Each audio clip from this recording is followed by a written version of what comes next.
Bonjour les amis, aujourd'hui je viens vers vous pour vous parler de coopération entre le Canada et les pays d'Asie centrale, en général entre les pays d'Asie centrale et l'Occident, dans le cadre des activités de conseil de ma structure de conseil Amethyst Consulting. Je ne m'arrête pas seulement à l'Afrique parce que je m'intéresse aux politiques énergétiques respectueuses de l'environnement, de la santé, avec une dimension genre intégrée. Donc le Kazakhstan possède beaucoup de réserves, beaucoup de gisements, c'est comme ça, d'uranium et aussi des gaz naturels et dont l'hydrogène blanc. Et le Canada est un pays qui s'intéresse beaucoup à l'exploitation de l'hydrogène blanc dans le monde, qui a une technologie avancée dans ce domaine. Voilà pourquoi je me suis intéressée à la coopération entre un pays comme le Kazakhstan, qui est un pays d'Asie centrale, mais aussi d'autres pays de la zone qui possèdent qui possèdent de façon certaine pour certains de l'hydrogène blanc, et le Canada autour de cette technologie d'exploitation de l'hydrogène blanc. Parce qu'il y a de nouvelles routes qui se dessinent entre cette région du monde et les pays d'Amérique du Nord comme le Canada, qui peuvent favoriser le transport, qui peuvent être un débouché, permettre un débouché pour les produits du Canada vers cette zone où il y a une classe moyenne qui émerge, où ces pays commencent à devenir développés, ils vont consommer. Il y a beaucoup de marques de luxe européennes qui s'installent dans un pays comme le Kazakhstan. Donc ça peut être un débouché, un marché, voilà, un débouché pour un pays comme le Canada. Et aussi, ils peuvent coopérer, parce qu'on coopère autour des valeurs spirituelles aussi. Hein. On ne coopère pas seulement autour des intérêts. Des pays qui ont des valeurs spirituelles communes peuvent nouer des partenariats plus efficaces, plus durables. Par exemple, au Canada, ils s'intéressent beaucoup à tout ce qui est genre, la place de la femme, environnement et santé. Et je vois qu'au Kazakhstan, vous connaissez la déclaration d'Astana sur les soins de santé primaires qui a fait écho à la déclaration d'Alma-Ata.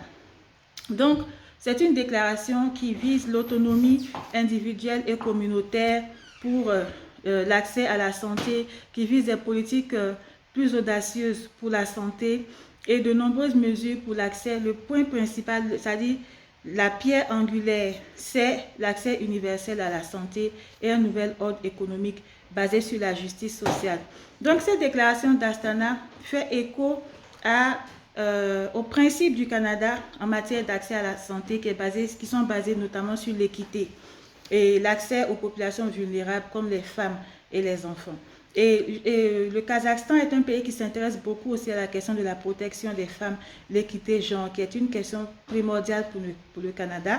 Donc santé, environnement aussi, ils peuvent coopérer parce que le Kazakhstan est en train de se lancer vers des production d'énergie renouvelable, la production d'énergie renouvelable, même si son économie est basée sur les hydrocarbures. Et il y a aussi des énergies renouvelables comme l'hydrogène blanc qui peuvent exploiter dans le cadre du développement durable. Et le Canada et ce pays ou ces pays d'Asie centrale peuvent nouer des partenariats dans le cadre de cette production d'énergie renouvelable dans une perspective de développement durable. Voilà pourquoi je vous ai dit la dernière fois que le Kazakhstan est un pays qui nous, c'est un bon exemple pour les pays du Sahel dont on peut s'inspirer. Parce que c'est un pays qui noue de bonnes relations avec tout le monde, avec la Chine, notamment à travers les corridors maritimes, les routes maritimes, les nouvelles routes maritimes de la soie. Il y a certaines qui ont été dessinées par la Chine qui passent par divers chemins, certaines passent par le pôle Nord, d'autres passent par d'autres chemins. Et donc, par rapport à ces voies pour le commerce, le Kazakhstan a des relations multilatérales équilibrées avec la Russie, la Chine, avec l'Occident, le Canada, l'Europe et aussi d'autres pays comme même la Malaisie, etc. C'est la raison pour laquelle je réfléchis autour de thématiques qui pourraient permettre de renforcer le partenariat entre ces pays, entre ces différentes zones du monde. Donc, la route de l'Atlantique est un passage possible qui va favoriser le commerce international, notamment entre ces deux pays, entre ces deux régions du monde qui sont l'Asie centrale et l'Amérique du Nord. Voilà comment le Kazakhstan est en train de se détacher de l'influence de la Russie tout en préservant de bonnes relations. Comment ils commencent à être plus indépendants au niveau de la langue nationale. Ils ont pris des mesures pour affirmer leur identité nationale autour de leur langue, la langue qu'ils parlent, pour se pour prendre une certaine indépendance, parce que ça commence par la langue influence le système de pensée. Au niveau des relations internationales, comme je disais, ils étaient dépendants de la Russie pour l'acheminement de leurs hydrocarbures, mais ils commencent à dessiner de nouvelles voies et à nouer de nouveaux partenariats. Et donc la coopération avec le Canada, comme je disais, tourne autour de différents axes, dont la coopération gazière.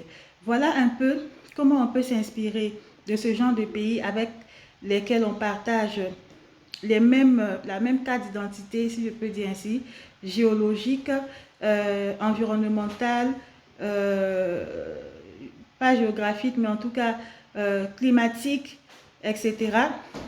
Comment on peut s'inspirer de leur manière de procéder pour nouer de nouvelles relations compte tenu du contexte international présent pour aller vers un développement durable tout en maintenant un certain équilibre du point de vue de la diplomatie. Merci.